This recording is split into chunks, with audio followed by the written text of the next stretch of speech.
Hey everyone, and welcome to another deep dive. We love to explore fascinating topics, and today we're going to be tackling innovation. Yes. Specifically, we'll be looking at some of the myths surrounding innovation. Those stories we often hear about how it happens. Yeah, those classic tales. Exactly. And to guide us on this journey, we'll be using Scott Berkun's book, The Myths of Innovation. A great choice. A really insightful look at how innovation really works. So let's jump right in, shall we? hmm One of the most pervasive myths about innovation is that eureka moment, that sudden flash of brilliance. Right, like Newton getting hit by the apple and suddenly understanding gravity. Exactly, or Archimedes shouting eureka in the bathtub. Those stories make for great drama. They do, but they often overshadow the years of hard work and incremental progress that lead to those breakthroughs. And in fact, Berkun points out that the Newton apple story is most likely false. Yeah, and even if it were true, it completely ignores the decades of research Newton had already done on the subject. So those so-called eureka moments are rarely sudden bursts of genius. They're more like the final piece of a puzzle falling into place after a long period of dedicated effort. Think of it like this. You're working on a complex problem. Maybe you're trying to design a new product, and you've hit a wall, you've tried everything you can think of, and you're starting to get discouraged. Then suddenly something clicks. Maybe you see a connection you hadn't noticed before, or you stumble upon a new piece of information, and that's when that AHA moment happens. But that moment wouldn't have happened without all the work you put in before the brainstorming, the research, Yeah. the trial and error. It's like those moments when you're struggling to remember something and then it just pops into your head. Yeah, you weren't consciously thinking about it, but your brain was working on it in the background all along. Precisely. And it's the same with innovation. Those seemingly spontaneous breakthroughs are often the result of a long process of incubation. Okay, so even those random moments of insight are usually rooted in a deep well of existing knowledge and experience. Absolutely. Take Archimedes, for example. His famous bathtub eureka moment was likely triggered by his prior research on buoyancy.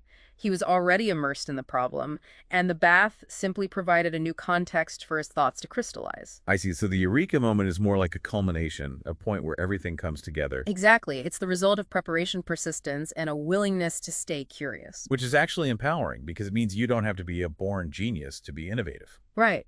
You can build your own mental library through learning experimentation and simply paying attention to the world around you. It's like leveling up your innovation skills. Hmm. Okay, let's move on to another myth, the idea of the lone inventor toiling away in isolation. Like Thomas Edison inventing the light bulb all by himself, or Steve Jobs single-handedly creating the iPod.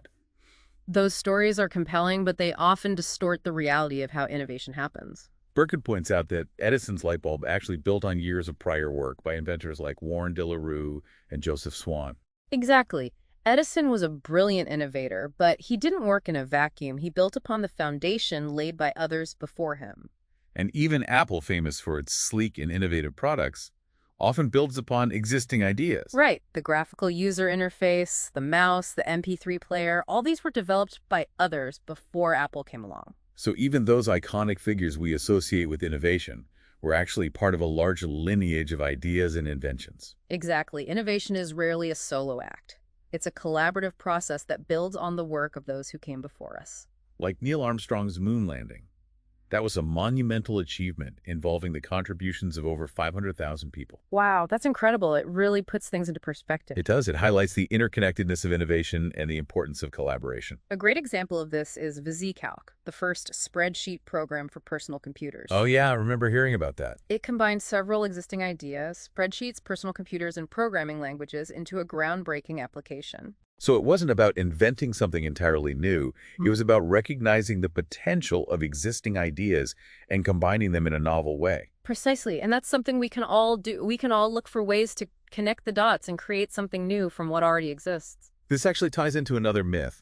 We often hear about innovation, the idea that progress always follows a straight line. It's like we imagine this steady march forward from the Stone Age to the Bronze Age to the Iron Age, like it was all preordained or something. Yeah, but as Berkun points out, that's a very simplistic view of history. He uses a brilliant analogy to illustrate this, the Rosetta Stone. Okay, I'm intrigued. Tell me more about this Rosetta Stone connection. Well, think about it. We celebrate the Rosetta Stone because it allowed us to decipher hieroglyphics, right? Right. But its significance came about due to a specific set of circumstances that emerged long after its creation. What if we had figured out how to read hieroglyphics some other way? Interesting point. So you're saying the Rosetta Stone wouldn't be this prized artifact? Exactly. Some other random rock might be in the British Museum. Instead, the Rosetta Stone's value comes from its chance discovery and a series of historical events that no one could have predicted. It highlights the role of contingency in innovation. So the straight line of progress is more like a winding path full of detours, dead ends, and unexpected discoveries. Absolutely. The ages we assigned to technological development impose a false order on what was likely a messy and experimental process. So it's less about a predetermined plan and more about adaptation, trial and error, and seizing opportunities as they arrive. Precisely. Things are adopted because they are useful at a particular time, not necessarily because they are objectively better. For instance, we wouldn't have smartphones if the technology and infrastructure weren't there to support them. Exactly. That makes a lot of sense. So instead of viewing innovation as this smooth upward trajectory, we should embrace the messiness and unpredictability. I agree, and it makes studying the history of innovation that much more fascinating. Yeah, it really is. Understanding how innovation really unfolds can change how we approach problem solving and generating new ideas. Speaking of which, Berkun actually outlines 6 different ways that innovations tend to get started. Oh, really? Well, 6 different ways, so it's not a one-size-fits-all kind of thing. definitely not innovations can emerge from a variety of scenarios. Okay, so let's get into the nitty-gritty of how innovations come about. What are some of those scenarios? Well, some innovations are the result of years of dedicated work in a specific direction. Think about the development of the television or the cell phone. These were complex engineering challenges that required sustained effort over long periods. So sometimes it really is about that persistent pursuit of a goal, even if it takes years or even decades to achieve it. Right, but then there are those innovations that arise from accidental discoveries. The microwave oven and penicillin are classic examples. These weren't the result of someone setting out to invent a specific product. They were more about recognizing the potential of an unexpected outcome. Well, I love those stories. It's like you're working on one thing and then bam, you stumble upon something completely different that turns out to be revolutionary. But it's not just dumb luck, right? There's still an element of intentionality there. You have to be open to recognizing the significance of those happy accidents. Absolutely. Percy Spencer, the engineer who discovered the microwave effect, didn't just toss that melted candy bar in the trash. He was curious about why it had melted, he experimented, and he saw the potential in what others might have dismissed as a fluke. It's about having that mindset of always looking for the possibilities, even in the unexpected. But sometimes innovation also involves a change in direction, right? Like you start down one path and then realize there's a more interesting or promising route to take. That's a great point. Think about the history of Linux, the open source operating system. It started as a personal project by Linus Torvalds, who had no intention of creating a global phenomenon. But as he shared his work and collaborating with others, it evolved into something far greater than he initially imagined. It's like those detours on a road trip that lead you to a hidden gem you never would have found otherwise.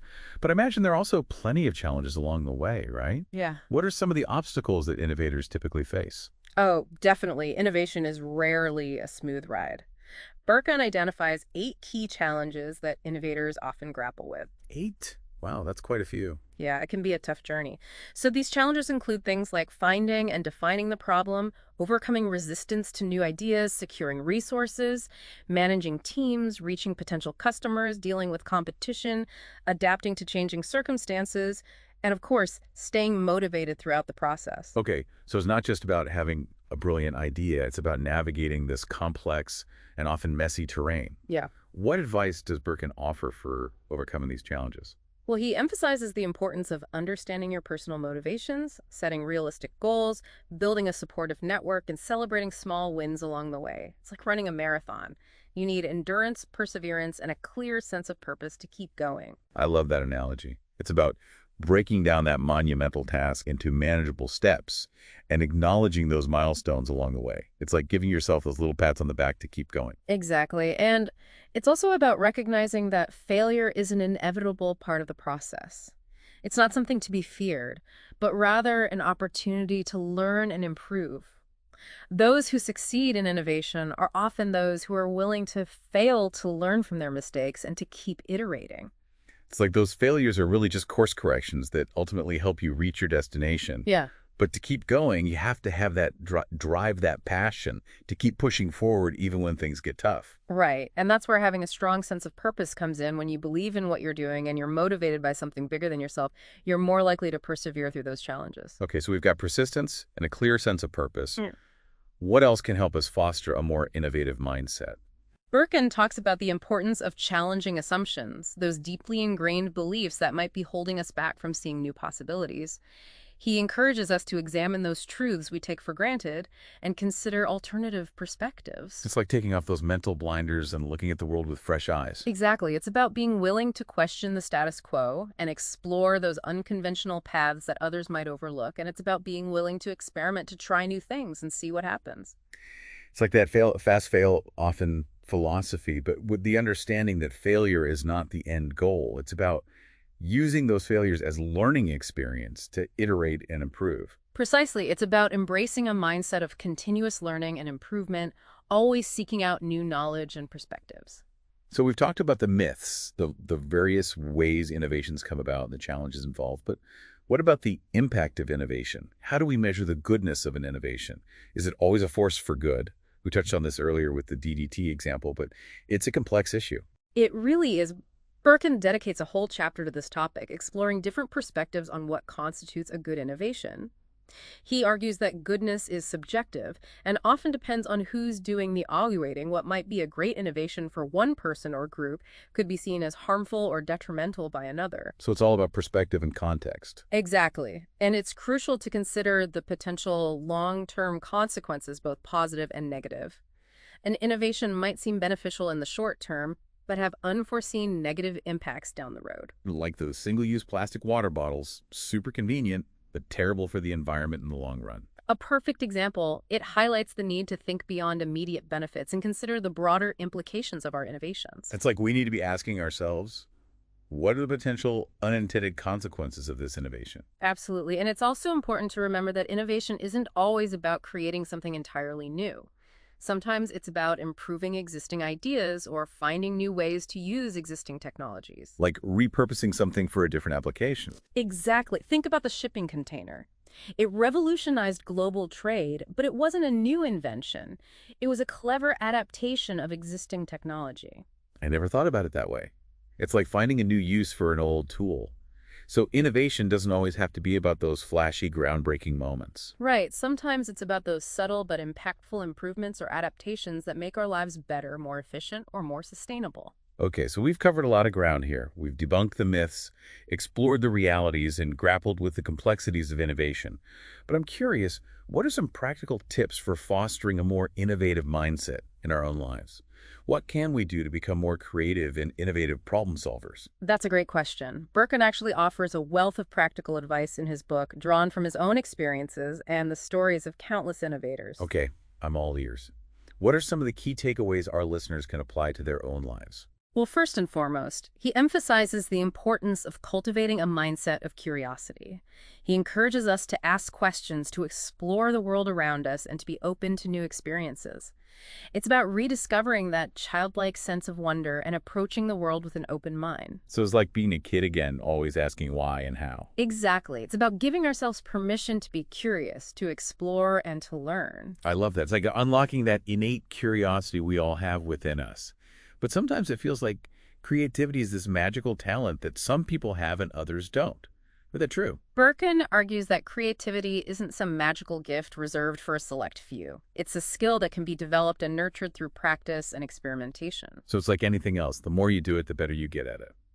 What are some ways we can practice being more creative in our daily lives? There are countless ways you could try taking an improv class, learning a new instrument, writing a short story, or even simply taking a different route to work each day. I like that. It's about breaking out of those routines and exposing ourselves to new experiences and perspectives. It's like shaking things up a bit to spark those creative juices. Exactly. And it's also about surrounding ourselves with people who inspire us and challenge us to think differently. So finding those creative collaborators, those people who spark our imaginations and push us to be better. Precisely. And it's also about being willing to take risks, to try new things, even if we're not sure they'll succeed. So embracing that fear of failure and recognizing that it's often a necessary part of the learning process. Exactly. And it's about being persistent, about not giving up on our ideas even when we encounter obstacles. It's like that saying, the only way to do great work is to love what you do. And if you're passionate about your ideas, that passion will fuel your perseverance. I agree. And it's also about recognizing that innovation is a collaborative process. We rarely achieve great things in isolation. So it's about building those supportive networks, those teams of talented individuals who can help us bring our ideas to life. Precisely. And it's about being open to feedback, to different perspectives, and to the possibility that our initial ideas might need to evolve. So it's about being flexible, adaptable, and willing to iterate based on feedback. Exactly. And it's also about celebrating those small wins along the way. Innovation is a marathon, not a sprint. Right. It's about acknowledging those milestones and giving ourselves credit for the progress we've made. And it's about enjoying the journey, embracing the challenges, and recognizing that innovation is a lifelong pursuit. Okay, so far we've talked about cultivating curiosity, practicing creativity, building a supportive network, taking risks, being persistent, and celebrating small wins. Any other practical tips for fostering a more innovative mindset? Well, Berkun also emphasizes the importance of paying attention to problems.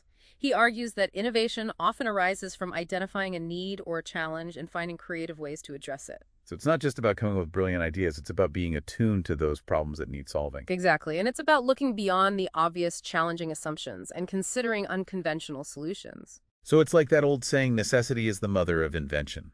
When we're faced with a problem, our minds naturally start searching for solutions. Right. And it's about being willing to experiment, try different approaches and see what works. Not every idea will be a winner, but each attempt teaches us something valuable. That makes me think about those stepping stones. Berkun talks about those incremental improvements that build upon each other over time. Can you elaborate on that a bit? Sure. He argues that, we often focus on those big revolutionary breakthroughs, but it's often the small incremental improvements that have the most significant impact in the long run. Okay. Yeah. Think about the evolution of the automobile. I mean, it didn't just magically appear one day. Right. It was the result of countless small improvements over decades. Yeah, from the invention of the internal combustion engine to the development of the electric starter and so on. Exactly. Each improvement, each stepping stone built upon the previous one, ultimately leading to the cars we drive today. And it's not just cars, right? The smartphone, the personal computer, the internet, all these innovations evolved gradually through a series of incremental improvements. You got it. It's a process of building upon what came before us, constantly refining and improving. That's a really important point. It's easy to get caught up in the hype of those big, flashy innovations, but it's often those small, unsung improvements that make the biggest difference in our lives. It reminds me of something else Berkun talks about, the power of storytelling. Why is that so important for innovation? Well, he argues that a compelling narrative can make even the most complex ideas relatable and engaging. Stories have a way of capturing our imaginations and helping us connect with information on a deeper level. So it's not just about the facts and figures, it's about how we communicate those ideas and make them resonate with people. Right? Think about Steve Jobs. He was a master storyteller, and his ability to connect with audiences on an emotional level played a huge role in Apple's success.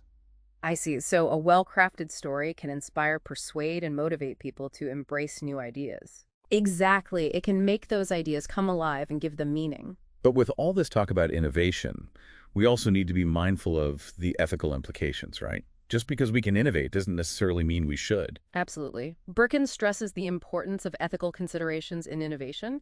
He argues that we have a responsibility to think about the potential impact of our ideas on society as a whole. It's like that Spider-Man philosophy. With great power comes great responsibility. Exactly. We need to consider the potential consequences, both intended and unintended, of our innovations. And I think that brings us full circle to that question we posed earlier. How can understanding these myths change the way we approach problem solving and generating new ideas? By understanding how innovation really happens, the messy, collaborative, and often unpredictable nature of it, we can become more effective innovators ourselves. We can be more realistic in our expectations, more persistent in our efforts, and more mindful of the impact our ideas have on the world. So it's not about waiting for that eureka moment or trying to be a lone genius. It's about embracing the journey of innovation with all its twists and turns and using our creativity and ingenuity to make a positive difference in the world.